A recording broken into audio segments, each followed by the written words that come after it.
बिस्मिल्लाहिर्रहमानिर्रहीम। अस्सलाम वालेकुम नाज़रीन, आप देख रहे हैं 92.8 विद सादिया अफसार। नाज़रीन, इस वक्त पाकिस्तान में हर जगह सिर्फ एक ही बात होती आपको दिखाई देती है और वो ये कि इलेक्शंस होंगे या नहीं होंगे। दो सूबों में जहां की तारीखों का ऐलान हो चुका था वहां भी इलेक्शन कमीशन ने इंतखाबात मुलतवी कर दिए हैं। उसके बाद बहुत सारे लीगल क्वेश्चंस जो हैं वो सामने आ गए हैं, जिसका जवाब आना बहुत ज़रूरी है, जिस पर टॉक शोज़ में भी तबसरे हो रहे हैं और आज उसी पे हम बात करेंगे। लेकिन उस जानिब जाने से पहले एक मामला जिसका मैं ज़रूर यहाँ पर जिक्र करना चाहूँगी, और ये हम हर दौर में देखते हैं कि किसी भी हुकूमत के मुताबिक अगर हालांकि हुकूमत में होते हुए भी बाद में बहुत सारे मामलात को लेकर अपनी बेबसी जाहिर की जा रही होती है। बहुत ज़्यादा हर एक की डेफिनेशंस जो हैं वो डेमोक्रेसी की भी हम देखते हैं कि वो फ़र्क नज़र आती हैं। सिलेक्टिव डेमोक्रेसी जो है वो हमारे सियासतदानों के यहाँ शायद ज़्यादा काम करती है। और अभी एक ऐसी ही मिसाल जो आ रही है वो पाकिस्तान तहरीक इंसाफ की तरफ से आ रही है। हालांकि उनके दौर में सहाफ़ियों पे मुकदमे भी होते रहे, सियासतदानों पर भी मुकदमे होते रहे और सहाफ़ियों के शोज़ भी बंद हुए। उस वक्त दूसरी पार्टी, दूसरा फरीक जो है वो कहता था कि जी ये फ़ाशिज़म है, और आज वो डेमोक्रेसी के नाम पर और इसको फ़ाशिज़म कहते कहते किस हद तक जा रहे हैं।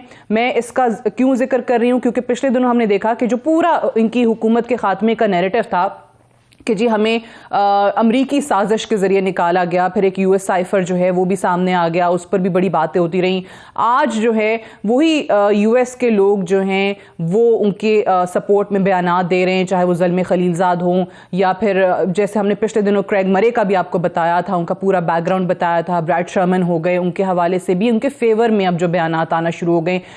लेकिन उससे भी बढ़ के जो पाकिस्तान तहरीक इंसाफ ने अभी पिछले दिनों एक इक़दाम उठाया है, जो कि उन्होंने कहा है कि जी ओवरसीज़ पाकिस्तानीज़ जहाँ जहाँ भी हैं पूरी दुनिया में वो अपने इलाके के जो लोकल रिप्रेजेंटेटिव्स हैं या जो सेनेटर्स हैं उनको ईमेल्स करें, उनको खतूत अरसाल करें। और ईमेल जो है वो हमने बनाई हुई है, ये मुल्क है तो आप हैं और आपकी सियासत है। बहरहाल बढ़ते हैं अपने टॉपिक की तरफ। जैसे मैंने पहले बताया कि इलेक्शंस के हवाले से जितने भी लीगल क्वेश्चंस इस वक्त हमारे सामने आ रहे हैं और इलेक्शन कमीशन के डिसीजन के बाद आज हम उन्हीं पे बात करेंगे, उन्हीं के जवाबात तलाश करेंगे। और इसीलिए आज हमारे पैनल में जो एक्सपर्ट्स ऑन लॉ हैं वो मौजूद हैं। मेरे साथ इस्लामाबाद स्टूडियोज़ में बैरिस्टर जहांगीर जदून साहब मौजूद हैं, एडवोकेट जनरल इस्लामाबाद। बहुत शुक्रिया जदून साहब आपका। वसीम सज्जाद साहब हमारे साथ मौजूद हैं, फॉर्मर प्रेसिडेंट पाकिस्तान, साबिक चेयरमैन सेनेट, आपका भी बहुत शुक्रिया वसीम सज्जाद साहब। और अनवर मंसूर साहब हमारे साथ मौजूद हैं, फॉर्मर अटॉर्नी जनरल हैं, आपका भी शुक्रिया। आपकी इजाज़त हो तो मैं वसीम सज्जाद साहब से आगाज़ करना चाहूँगी। वसीम सज्जाद साहब, सबसे पहले तो ये बताइएगा कि इलेक्शन कमीशन ने जो दो सूबों की तारीखें सामने आ गई थी उसके बाद ये फैसला कर लिया कि अब उनको मुलतवी किया जाएगा, जो भी उन्होंने तौजीहात पेश की। पहले तो बड़ा सीधा सा सवाल जिस पर हम बात करें, क्या इलेक्शन कमीशन का इंतखाबात मुलतवी करने का ऐलान आइन शिकनी है? लेकिन जी बात यह है कि ये जो इलेक्शन एक्ट है उसमें महदूद इख्तियारात दिए हुए हैं इलेक्शन कमीशन को कि वो शेड्यूल को तब्दील कर सकते हैं। लेकिन यहाँ पे जो बुनियादी जो सवाल है वो ये है कि आइन में एक हद मुकर्रर की गई है, और वो ये है कि जी जब असम्बली की तहलील होती है तो उसके 90 दिन के अंदर इंतखाब होना लाजमी है। अब उस 90 दिन के अंदर फ्लेक्सिबिलिटी हो सकती है कि आप कब इलेक्शन करवाते हैं, कब शेड्यूल देते हैं, लेकिन ये अगर इससे तजावुज़ किया जाएगा तो वो आइन से इन्हिराफ होगा। अब ये यहाँ पे जो मसले पैदा हो गए वो ये है कि पहले तो पंजाब के गवर्नर साहब जिनको इख्तियार दिया गया था तारीख देने का आइन के तहत, उन्होंने तो ये कह दिया जी कि मैंने तहलील ही नहीं की, लिहाजा मैं नहीं देता हूँ। जो KPK के गवर्नर हैं वो काफ़ी उसमें देर करते रहे, बिलाखिर उन्होंने कहा जी 8 अक्टूबर चूँकि आपने की है तो वो कर दें। अब ये 8 अक्टूबर की तारीख जो है ये 90 दिन के बाद है, तो मैं समझता हूँ कि ये आइन से इन्हिराफ है। और मसले जो इलेक्शन कमीशन के सामने आ रहे हैं वो ये है कि उनको लगता है कि तावन नहीं मिल रहा हुकूमती एजेंसी से, तो लिहाजा ये मामला अब सुप्रीम कोर्ट में मैं समझता हूँ जाएगा, और सुप्रीम कोर्ट की एक भारी जिम्मेदारी होगी कि इस मसले का हल निकालें और आइंदा के लिए भी बताएं, क्योंकि अगर ये सूरत हाल रही तो आइंदा भी यही होएगा कि पता ही नहीं होगा कब इलेक्शन होना है, कोई सर्टनिटी नहीं होगी। और एक कानून का बुनियादी असूल ये है कि उसमें एक सर्टनिटी होनी चाहिए, पता होना चाहिए लोगों को कि कब क्या होना है। बिल्कुल सही। ये बात आपकी बिल्कुल दुरुस्त है कि फिर कल को कोई भी हुकूमत आए और वो डिसीजन ले कि जी अभी हम इलेक्शंस नहीं करवाएंगे और साला साल वो मामला लटकता रहे। मुझे बताइए जदून साहब, आप किस तरीके से इस इलेक्शन कमीशन के फैसले को देख रहे हैं? जब ये सुप्रीम कोर्ट का फैसला था उसमें ऑब्वियसली वो जो कम से कम इनहराफ का ऑप्शन दिया गया था, बेरेस्ट मिनिमम, उस वक्त इस पे बात हो रही थी कि जी ये फैसला कौन करेगा, कितना कम से कम जो है वो आगे पीछे ये डेट हो सकती है। सो अब वो 30 अप्रैल से उठा के उन्होंने 8 अक्टूबर कहा, बाकी मुल्क के साथ होंगे। सो ये उस जुमरे में आएगा नहीं आएगा? देखिए जी, बिस्मिल्लाहिर्रहमानिर्रहीम। सबसे पहले तो इलेक्शन जो कराना है वो मैंडेट है इलेक्शन कमीशन जी। वो एक कॉन्स्टिट्यूशनल बॉडी है, कॉन्स्टिट्यूशनल मैंडेट है, ना वो गवर्नमेंट की जिम्मेदारी है ना सुप्रीम कोर्ट की जिम्मेदारी है केवल इलेक्शन। अब जब इलेक्शन कमीशन को सुप्रीम कोर्ट ने कहा जी आप with in that date election कराएं, तो इलेक्शन कमीशन ने डेट अनाउंस कर दी। फिर पोलिटिकल पार्टी जितनी भी थी क्रॉस द बोर्ड उन्होंने नॉमिनेशन पेपर जमा कराए। इवन रिजर्व जो सीट थी खवातीन की उनके भी सारे नॉमिनेशन जा चुकी थी। जब इलेक्शन कमीशन का मसला यहाँ पे ये है कि ये फुली इंडिपेंडेंट इलेक्शन कमीशन नहीं है।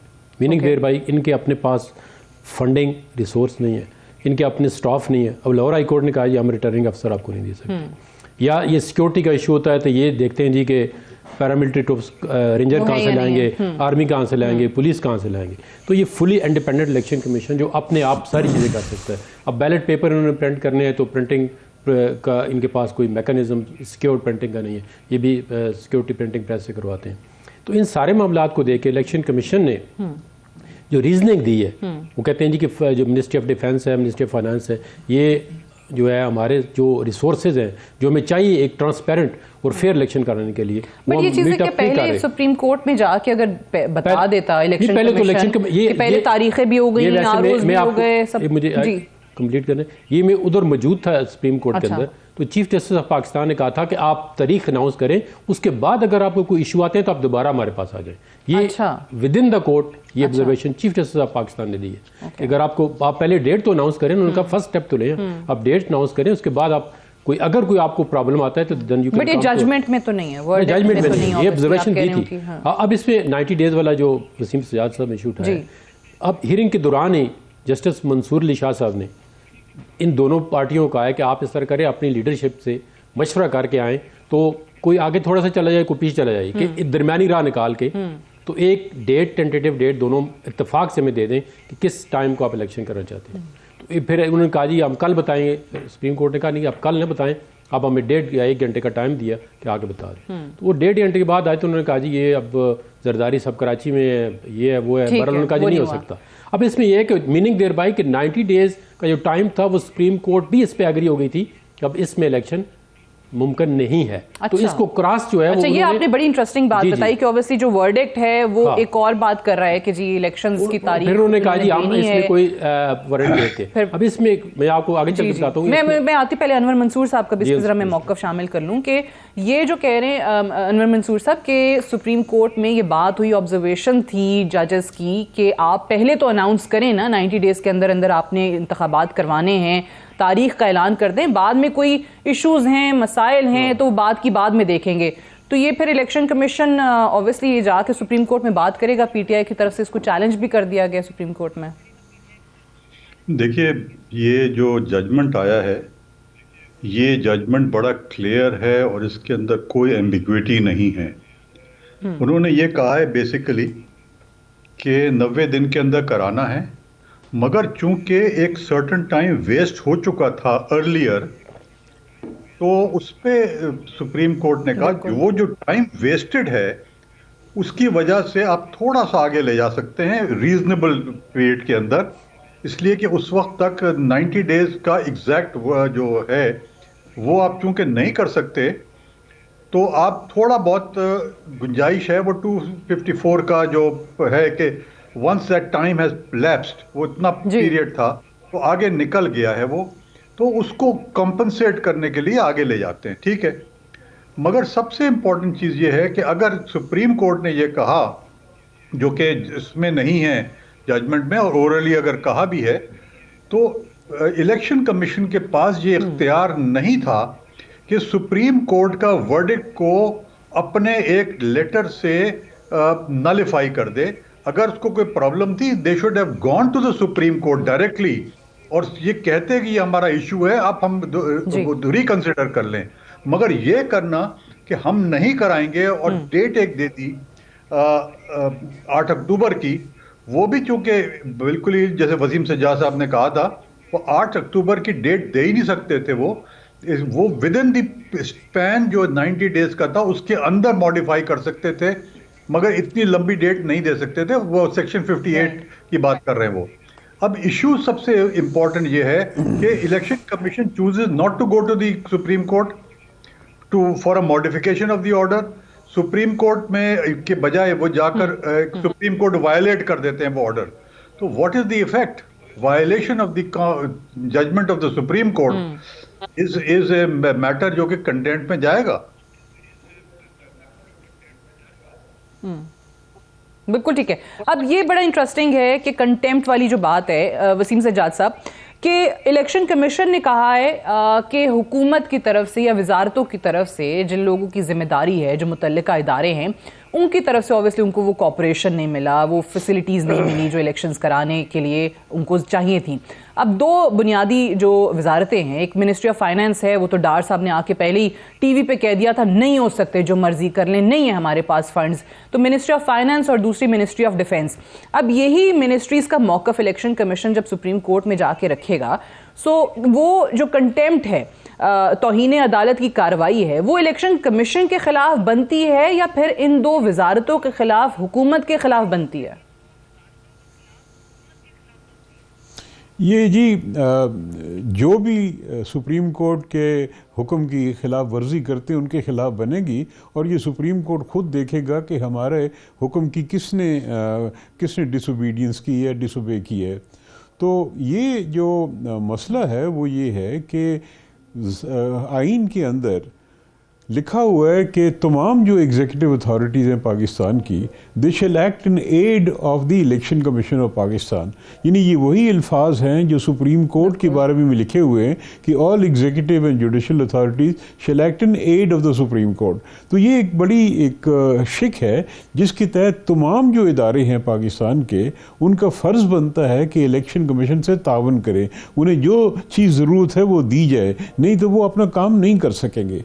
अब यहाँ पे ये हो रहा है कि एक तो फंड्स का मसला आ रहा है, दूसरा लॉ एंड ऑर्डर का उन्होंने एक मसला उठाया हुआ है, तीसरा अमला नहीं दे रहे, जो जुडिशरी है उसने भी इनकार कर दिया है। अब आप जानते हैं कि जब इलेक्शन होता है तो हज़ारों का अमला चाहिए होता है, वो जो रिटर्निंग अफसर होते हैं या प्रिजाइडिंग अफसर होते हैं, दूसरा अमला होता है सिक्योरिटी इशू। तो अब इलेक्शन कमीशन इस मुसीबत में एक आया हुआ है कि हम क्या करें। मुनासिब यही था, जिस अनवर मंसूर साहब ने कहा, कि वो डायरेक्टली चले जाते सुप्रीम कोर्ट के सामने और कहते जी ये हमारे सामने मुश्किलात हैं और इसमें हमारा ये मुद्दा है, ये हमारी ख्वाहिश है, आप हमें गाइड करें कि हम क्या करें। बहरहाल अब ये मामला सुप्रीम कोर्ट में जाएगा, चाहे 184 में जाए या कोई कंटेम्प्ट की दरख्वास्त दे दे, तो मेरे ख्याल में सुप्रीम कोर्ट के सामने ये मसला जब आएगा, तो जिस तरह मैंने पहले अर्ज किया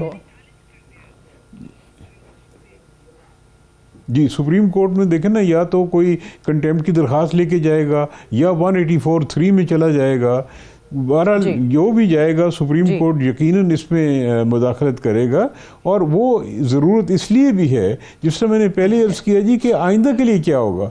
अगर क्योंकि आइन में जो सारी शिकें हैं उसका मतलब ये है कि एक सर्टेनिटी हो, सबको पता हो कि जी अगर तहलील हुई तो इतने अरसे में इलेक्शन होगा, अगर ख़ुद ब खुद उसकी टर्म ख़त्म हो जाती है तो इतने दिनों में होगा, बड़े वाज़ेह तरीके से लिखा हुआ है। लेकिन अब जिस तरह हुकूमतें उनमें मुदाखलत कर रही हैं या अपनी तशरीह कर रही हैं, उससे तो बिल्कुल अनसर्टेनिटी है।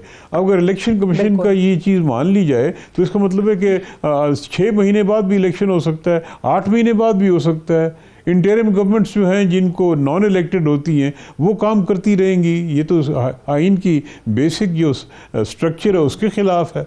तो बहरहाल ये बहुत से जो मसले हैं वो अब सुप्रीम कोर्ट में जाएंगे, और मुझे यकीन है कि वो इनका हल निकालेंगे और आइंदा के लिए कोई साफ रास्ता बताएंगे कि भी ये कानून है, इसके पे आप चलें।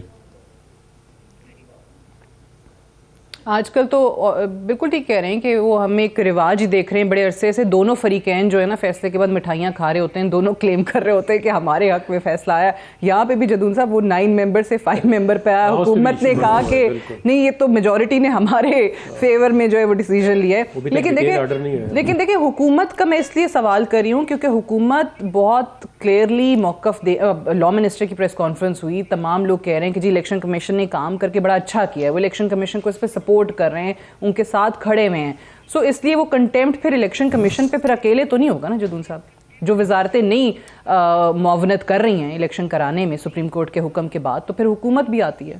नहीं अब उसमें देखें ना, अब इलेक्शन कमीशन अभी 184(3) के ऑलरेडी पिटीशन दाखिल कर दी है, तो उसमें सकता है कंटेम्प्ट में ना आए, वो दोबारा अब अगर उन्होंने पिटीशन फाइल कर दी है इस ऑर्डर के खिलाफ, तो भी एक न्यू काज ऑफ एक्शन आ गया है कि जी इलेक्शन की डेट जो है वो डेट तो मौजूद है लेकिन डेट उन्होंने अक्टूबर में दे दी है। तो वो कहेंगे कि इतना आप 4 महीने के 5 महीने के बाद जो डेट दे रहे हैं तो इसकी क्या वजह है। तो वो अभी जो उन्होंने फरमाया है मंसूर साहब ने भी या वसीम सजाद साहब ने भी कि ये इलेक्शन कमीशन को रीज़न दे। वहाँ पे इलेक्शन कमीशन तो कहता है जी मैं तो तैयार हूँ इलेक्शन कराने के लिए, ठीक है। एक बंदा कहता है जी मैं इस्लामाबाद से कराची जाने के लिए तैयार हूँ लेकिन फ्लाइट नहीं मिल रही, मैं क्या करूँगा, जहाज ही नहीं है तो मैं किस पे जाऊँ 1 घंटे के अंदर या 1.5 घंटे के अंदर। तो इलेक्शन कमीशन का ये है कि जी मैं तो इलेक्शन कराने के लिए तैयार हूँ लेकिन मुझे मशीनरी नहीं मिल रही। अंडर आर्टिकल 220 जो है कॉन्स्टिट्यूशन को, उसमें यह है कि तमाम जो एग्जीक्यूटिव अथॉरिटीज़ हैं वो इलेक्शन कमीशन को असिस्ट करेंगी, ठीक है। अगर ना करें तो इलेक्शन कमीशन मेरी ओपिनियन में वो उनको कंटेम्प्ट इशू करता। सेक्शन 10 जो इलेक्शन एक्ट है, इलेक्शन कमीशन कंटेम्प्ट कर सकता है। अगर एक अथॉरिटी उसका ऑर्डर नहीं मानती तो इलेक्शन कमीशन के पास क्या मतलब, अगर देखें फाइनेंस मिनिस्ट्री कहती है कि नहीं है फंड्स, तो इलेक्शन कमीशन जो है वो फिर एक्शन ले सकता था ना।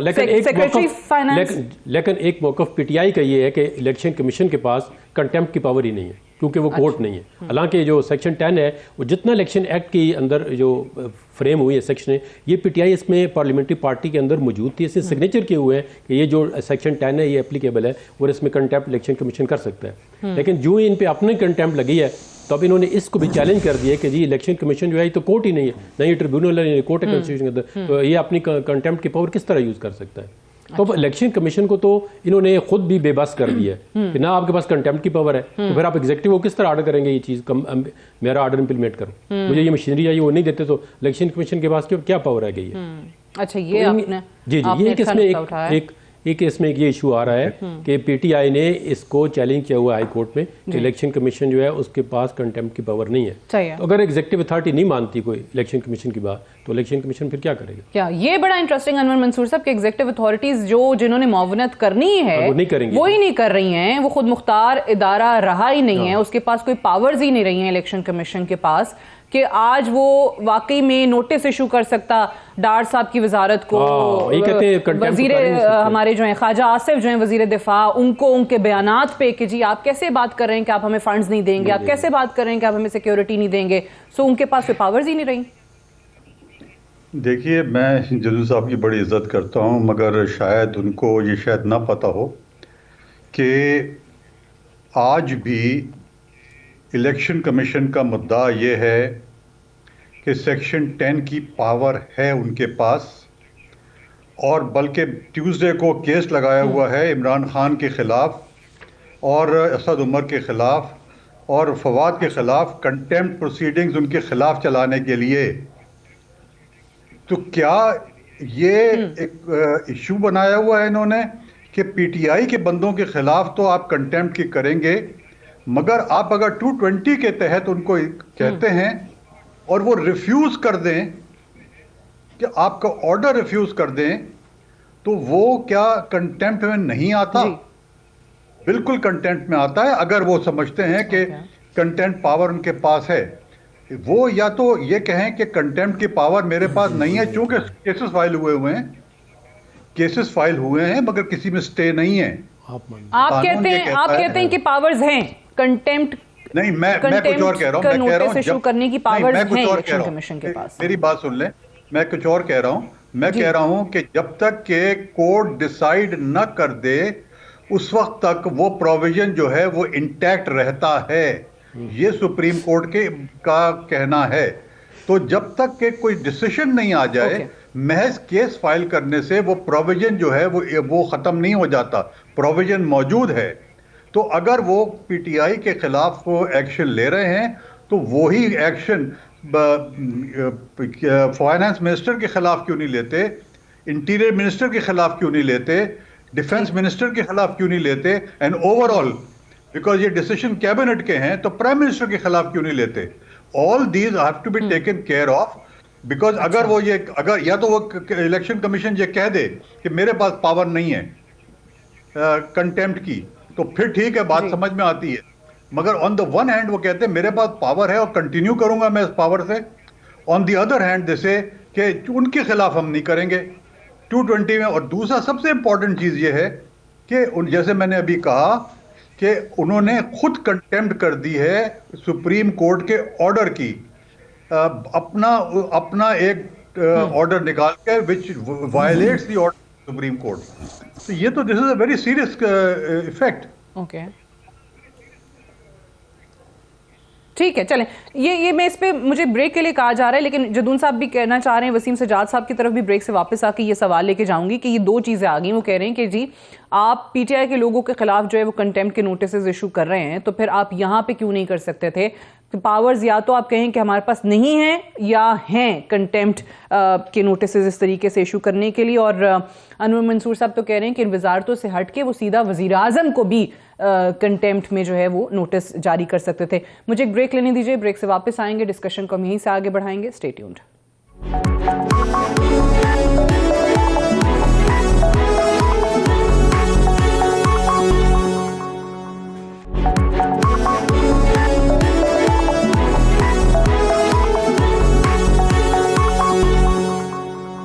वेलकम बैक प्रोग्राम में एक बार फिर से खुशामदीद। ब्रेक पे जाने से पहले हम बात कर रहे थे कि कंटेम्प्ट के इख्तियारात हैं इलेक्शन कमीशन के पास या नहीं।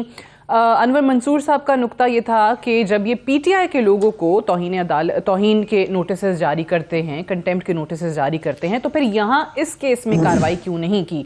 वसीम सजाद साहब, जो वजारतें इनकार कर रही हैं, जो वज़रा इनकार कर रहे हैं प्रेस कॉन्फ्रेंसेस के अंदर, ऑब्वियसली इंटीरियर है, डिफेंस है, फाइनेंस है, क्या वाकई उनको फिर कंटेम्प्ट के नोटिस जारी किए जा सकते थे इलेक्शन कमीशन की तरफ से? और फिर अनवर मंसूर साहब का नुक्ता कि उससे बढ़ के वजीर आजम को कर सकते थे।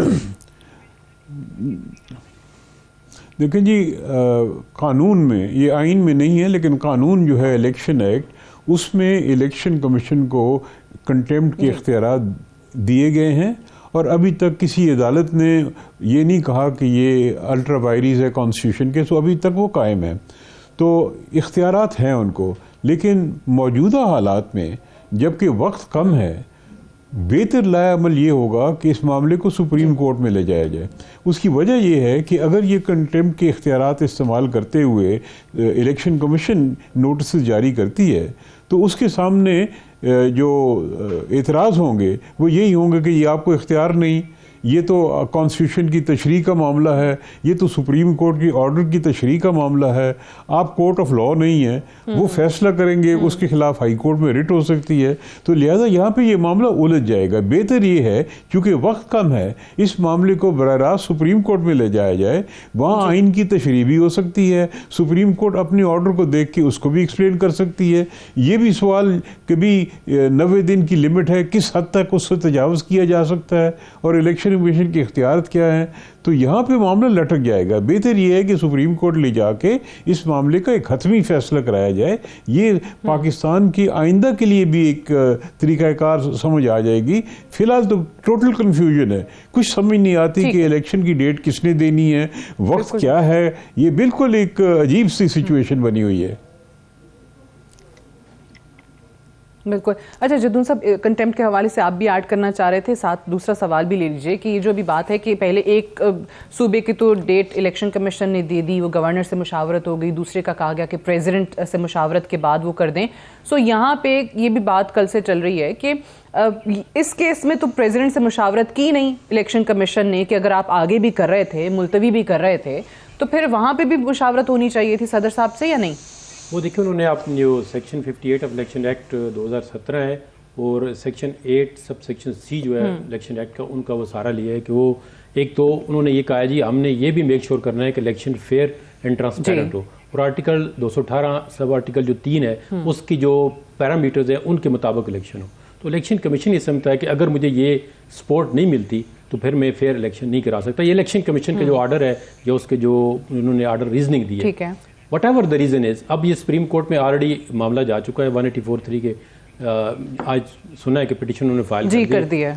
अब सुप्रीम कोर्ट ये सारी चीज़ें डिटर्मिन करेगी, क्योंकि पहले एक दफ़ा लाहौर हाई कोर्ट में ये ऐसा मामला गया कि टाइम अगर आप क्रॉस कर जाते हैं 90 डेज़ का, तो उसमें PLD 2013 लाहौर पेज नंबर 675, वो जो अभी जज साहब हैं सुप्रीम कोर्ट में, जस्टिस मंसूर अली शाह, इन्हीं की जजमेंट है, he was the author of that judgement. उनके अंदर ये था कि आप जो है ये क्रॉस हो गया है तो उसका जो आर्टिकल 254 है कॉन्स्टिट्यूशन का, उनका उन्होंने वाला देखा जी आप, लेकिन उसको एक प्रेसिडेंट नहीं बनाना चाहिए, फिर तो इलेक्शन कभी नहीं होंगे। नहीं, उसमें क्या उन्होंने कहा है कि अगर 90 डेज से ऊपर चला गया ये तो आप देखें ना, ये तो अब सेटल, अब भी इलेक्शन होंगे तो 90 डेज की, तो वो कह रहे हैं कि हो सकते हैं 90 डेज से ऊपर, अगर टाइम जो है वो उसका जो विंडो है जो आर्टिकल 254 है वो देता है, अगर टाइम 90 डेज से ऊपर भी चला गया है तो इलेक्शन इनवैलिड नहीं होगा। बट कितना ऊपर चला गया ना, ये सवाल तो ये है ना कि कल को वो कह दें कि जी अभी अगले 2 साल नहीं हो सकते, अगले साल नहीं हो सकते। किसी कोर्ट में डिटरमिन नहीं हुआ कि इलेक्शन अगर 90 डेज में नहीं होगा तो कितने आगे जा सकता है, कितना पीछे जा सकता है। अच्छा, एक और चीज भी देखिए ना कि अभी वो कह रहे हैं कि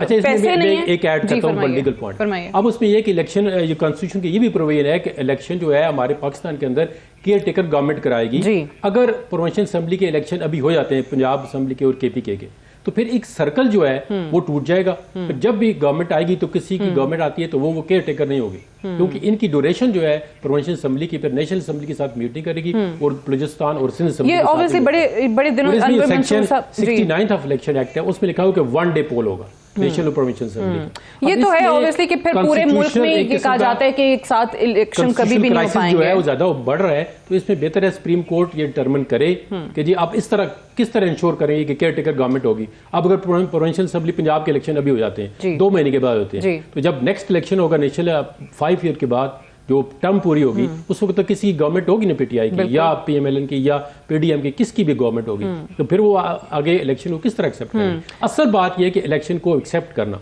अगर आप जो कह रहे हैं कि जी फ्री एंड फेयर इलेक्शंस हो, तो सवाल तो अगर इलेक्शन हो जाते हैं तो कौन सी पार्टी एक्सेप्ट करेगी? अगर PTI की मेजॉरिटी नहीं आती तो वो कभी एक्सेप्ट नहीं करेगी। अनवर मंसूर साहब, ऑब्वियसली जब कहते हैं कि इलेक्शन पूरे मुल्क में फिर एक साथ नहीं होंगे, तो उसमें जवाब में हम यही सुनते हैं कि बहुत मुल्कों में होते हैं, भारत में होते हैं, लेकिन मसला ये वहाँ पे वो केयर टेकर सेटअप वाला चक्कर नहीं है जो हमारे यहाँ है। हमारे यहाँ तो एक दिन पे हो जाए इलेक्शंस तो भी एक्सेप्टेबल नहीं होते, हर हारने वाली जमात जो धांधली का इशू बनाती है, तो ये अलग अलग हो रहे होंगे। सो फिर कौन इन नताइज को एक्सेप्ट करेगा? कौन कहेगा कि वाकई ये ट्रांसपेरेंट इंतखाबात हुए हैं? देखिए, बहुत सिंपल है, जो चीज़ कॉन्स्टिट्यूशन के अंदर दी हुई है उसी तरीके से होना चाहिए। कहीं कॉन्स्टिट्यूशन में ये नहीं कहा गया है कि सब इलेक्शन एक दिन होंगे, किसी जगह नहीं कहा है, बल्कि 222 का सब आर्टिकल 1 है, उसमें तो कहा है कि the election to the national assembly, general election to the national assembly और general election to the provincial assembly, उनको सेपरेटली डील किया गया है।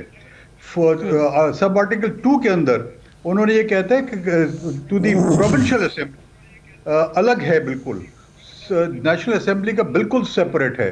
ये तो एक वो बहाना है कि एक ग्राउंड क्रिएट किया जा रहा है which is beyond the constitution.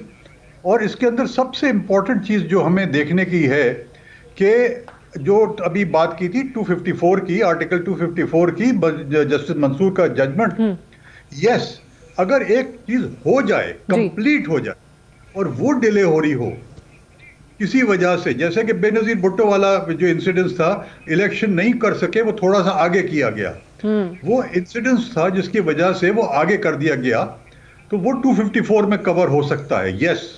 But ये कहना कि हम आगे पहले से ही तय कर लें कि इसको आगे करना है, ये परमिशन नहीं दी जा सकती है। 254 जो है वो पोस्ट फैक्टो है कि एक चीज हो जाए, डिले हो गया है, उस डिले को कंडोन कर सकते हैं, और कंडोनेशन हमेशा जो है वो पोस्ट फैक्टो होती है। ये जो बातें किए आप वो जजमेंट भी उठा के पढ़ लें, वो भी पोस्ट फैक्टो है। तो ये प्रॉब्लम ये है कि हम गलत टेंजेंट के ऊपर जाकर और ये मामले को दुरुस्त करने की कोशिश करते हैं, बिल्कुल गलत है। जब मैं जरा इंपॉर्टेंट चीज बता दूं कि जब स्पेसिफिक डेट्स दे दी हैं, अभी केयर टेकर गवर्नमेंट की बात कर रहे थे, स्पेसिफिक डेट्स दे दिए, 90 days, result 14 days, 21st day को वो ओथ लेंगे और 21st डे को चीफ मिनिस्टर अपॉइंट कर देंगे। आर्टिकल 130 ये जब कह दिया है, इतना एग्जैक्ट चीजों को कह दिया है, तो how can you change that exact? इसका मतलब है कि आप कॉन्स्टिट्यूशन को आप बियॉन्ड उसके जा रहे हैं, ये जा नहीं सकते आप उसके बियॉन्ड। ठीक है, जदून साहब कोई रिस्पॉन्ड करना चाह रहे हैं, कर दीजिए, फिर ब्रेक आ रही है। उन्होंने कहा है कि एक दिन, लेकिन section 69 of the election act 2017 है, वो ये कहती है कि 1 डे पोल होंगे नेशनल और प्रोविंशियल असेंबली की। अब उसमें यही इशू है ना कि जब आप प्रोविंशियल असेंबली के लदा कर देंगे तो केयर टेकर वाली चीज़ को आप कहाँ लेके जाएंगे? वहाँ पे तो फिर गवर्नमेंट इंस्टॉल होगी ना किसी की, उसके नीचे गवर्नमेंट होगी, फिर केयर टेकर वाला जो आपका आर्टिकल है कॉन्स्टिट्यूशन का, अभी जब केयर टेकर सेटअप पूरे मुल्क में होता है तो नहीं, हमारे लोग मानते हैं। फिर दूसरी बात है कि देखिए इलेक्शन कराना एक और बात है, इलेक्शन को एक्सेप्ट करना जो है वो बड़ी बात है कि इलेक्शन एक्सेप्ट कौन करेगा, इन्फ्लुएंस किस तरीके से होता है। अब आप देखें ना, अभी जो केयर टेकर गवर्नमेंट है इस पे कितने वो कर रहे हैं कि ये न्यूट्रली नहीं है, ये ऐसे नहीं है, वैसे नहीं है, हमारे खिलाफ एक्शन ले रहे हैं, तो उनका मैंडेट क्या है? अब ये बड़े लीगल क्वेश्चन है, क्योंकि केयर टेकर गवर्नमेंट का भी एक काम है कि वो क्या काम कर सकती है, क्या नहीं कर सकती। तो अल्टीमेटली इस तरह वसीम सिजाद साहब ने कहा है, अब ये सुप्रीम कोर्ट इंटरप्रिटेशन कितना लेट हो सकता है, कितना नहीं हो सकता, कर सकते हो क्या नहीं कर सकते। कुछ कह रहे थे अनवर मंसूर साहब? वो मैं सिंपली रिस्पॉन्ड ये करना चाहता हूं कि जो इलेक्शन एक्ट में है वो ये है कि अगर प्रोविंशियल होता है तो प्रोविंशियल अलग हो सकता है, और अगर नेशनल असेंबली होगा तो वो पूरे मुल्क में एक साथ होगा। ये कहना कि ये अलग अलग नहीं हो सकते, बिल्कुल अलग अलग हो सकते हैं, ये कहीं पर प्रोवाइडेड नहीं है कि अलग अलग नहीं हो सकते, ये कोई बार नहीं है, ये मैं कहना चाह रहा हूँ। चलें, बिल्कुल ठीक है, मुझे एक ब्रेक लेने दीजिए, ब्रेक से वापस आएंगे, डिस्कशन को यहीं से आगे बढ़ाएंगे। Stay tuned.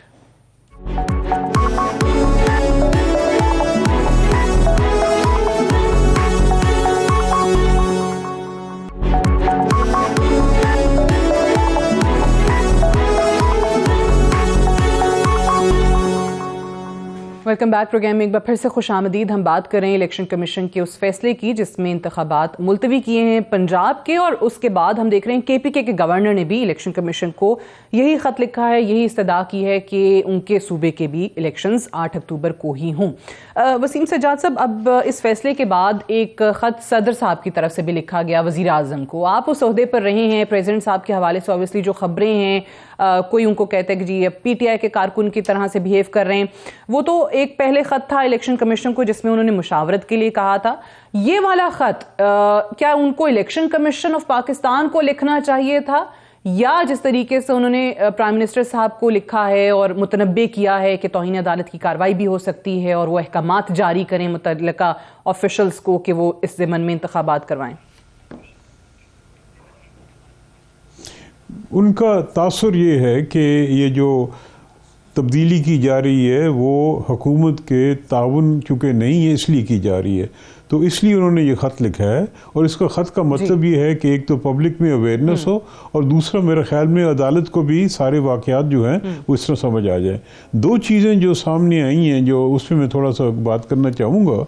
एक तो ये है जी कि ये कहा गया कि अगर एक सूबे में इलेक्शन होता है तो सारे पाकिस्तान में होना चाहिए, इसकी कोई गुंजाइश आइन में नहीं है और ये हो भी नहीं सकता, क्योंकि वफाकी सिस्टम में अगर एक प्रोविंस में इलेक्शन नहीं होता या इलेक्शन तहलील हो जाती है तो ज़रूरी नहीं कि सारों की तहलील की जाए। समझे एक नया इलेक्शन हुआ है और एक सूबे में कोई हुकूमत नहीं बन सकती, वहाँ पे कोई मेजॉरिटी किसी की नहीं आई, अब मजबूरन वहाँ पे तहलील करनी पड़ेगी, तो ज़रूरी है कि जी वहाँ पे क्योंकि तहलील की है तो सारे पाकिस्तान में तहलील कर दी है, ये तो हो नहीं सकता। इस हुआ ये है कि हमारे हिस्ट्री ऐसी रही है कि जब भी इलेक्शन हुआ तो इकट्ठा हुआ है, लेकिन आइन के अंदर जिस असेंबली को डिज़ोल्व किया जाता है उसकी इलेक्शन होती है।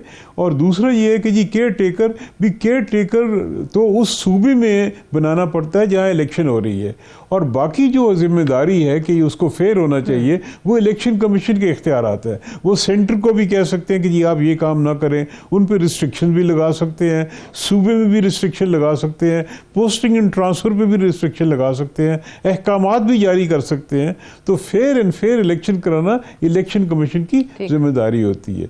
दूसरा था ये 254 का, तो 254 वहाँ आता है। पहले तो ये है कि ये बहाना नहीं बनाया जा सकता कि आइन में जो टाइम लिमिट्स दी गई हैं उससे तजावुज़ किया जाए।